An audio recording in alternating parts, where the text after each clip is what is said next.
After the sun goes down, you may notice you can hear some AM radio stations broadcasting from the other side of the country.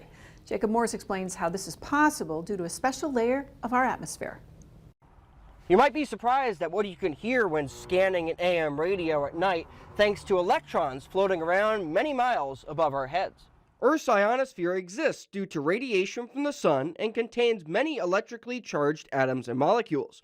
During the day, the long wavelengths of AM radio signals get mostly absorbed by the D layer of the ionosphere, and the radio can only be heard within range of the ground wave. But at night, without solar radiation, the ionosphere becomes thinner and the lowest level of the ionosphere disappears. This allows for the AM radio waves to bounce back and forth between the remaining layers of the ionosphere and Earth's surface, traveling thousands of miles away.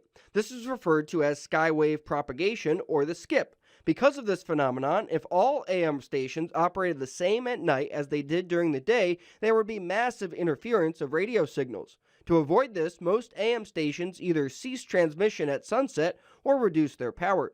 The stations with clearance to keep transmitting overnight are the ones you can pick up. One of these stations that people have fond memories of listening to thanks to the skip is KOMA out of Oklahoma City with its 50,000 watt signal back in the 60s and 70s especially. And even with a home setup, reaching others internationally is possible with AM radio at night. When I was a teenager, I had a radio set up in my bedroom and an antenna set up on my parents' roof. And I would listen for radio frequencies. The farthest location I was ever able to contact was Australia, which was amazing. The skip conditions in the atmosphere, the ionosphere conditions were just right to have that radio signal bounce off the atmosphere several times to get all the way to the other side of the world, and it was a phenomenal experience. Most radio stations are now available to be streamed online worldwide instead of having to rely on the skip to be able to pick up the signal at night. For your news leader, I'm Jacob Morris.